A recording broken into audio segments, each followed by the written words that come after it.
So dissolving a non-volatile solute in a liquid not only raises its boiling point but also lowers its freezing point.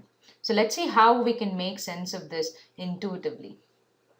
So we know that the normal freezing point is basically the temperature at which the liquid and the frozen phases are in a dynamic equilibrium with each other. So let's just take a simple example of water and ice here.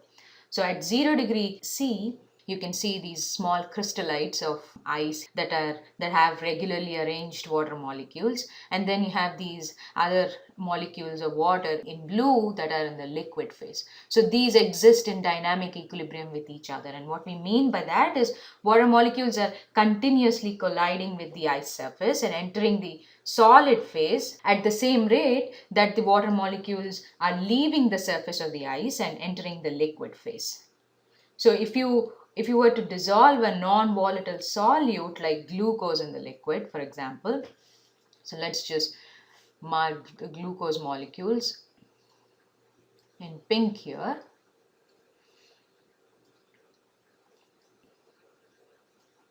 So these are the non-volatile solute molecules.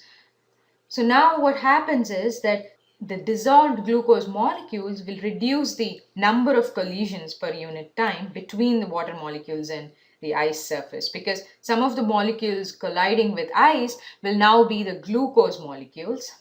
So now glucose, it cannot fit into this cubic lattice of ice. So what it can do is they can only decrease the rate at which water molecules collide with the ice surface and solidify. So they sort of come in the way of water molecules, attaching themselves to this crystallite or this lattice of water molecules in ice in the solid phase here. So they're sort of a hindrance to all these molecules in blue here. So as a result, what happens is the rate at which the water molecules solidify is going to go down. However, the rate at which the water molecules leave the surface of the ice and enter the liquid phase is not going to change, because there's nothing stopping them from going from the solid phase to the liquid phase. So the net effect is then to cause the ice to melt. So more of these molecules in white, the water molecules in white, are going to go into the liquid phase than what is coming back into the solid phase. So as a result, the ice will melt. So the only way to re-establish a dynamic equilibrium between the solid and liquid phases here is to lower the temperature of the system. So what will lowering the temperature do is it decreases the rate at which water molecules leave the surface of the ice crystal until it equals the rate at which water molecules in the solution collide with ice. So this depression or this reduction in freezing point is what we were talking about. It is also a colligative property, just like elevation and boiling point, and it's treated the same way as we dealt with the boiling point scenario in the previous video. You can write it as delta Tf, where this is equal to Tf0 or Tf0 minus Tf. So here the Tf0 is the freezing point of the pure solvent,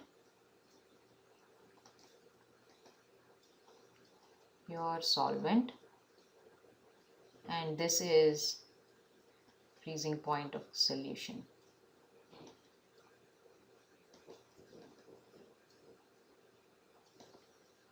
So now again, this is a colligative property, just like the elevation and boiling point. So this is going to be directly proportional to the solute concentration. So basically, if you have more number of these glucose molecules hanging around here, then the number of the rate at which these water molecules collide with the ice surface and solidify is also going to go down. As a result, the dynamic equilibrium is going to be established at a lower and lower temperature. So that's why this depression is going to be directly proportional to solute concentration. Of course, it is going to depend on the type of molecules, but as we said, this particular model is just a simple model that only considers the primary dependence on the number or the concentration of solute molecules in the solution. So again, delta Tf, take out the proportionality constant, so you can write it as m times Kf. Again, m is molality of the solute and Kf is the molal freezing point depression constant. So very similar to, how we dealt with the elevation and boiling point. This is for the solvent, of course. So for water, this Kf for water, Kf happens to be 1.86 Kelvin kg per mole. So meaning for 1 mole of any solute that is dissolved in 1 kg of water, the depression and freezing point is going to be 1.86 degrees, or almost about 2 degrees.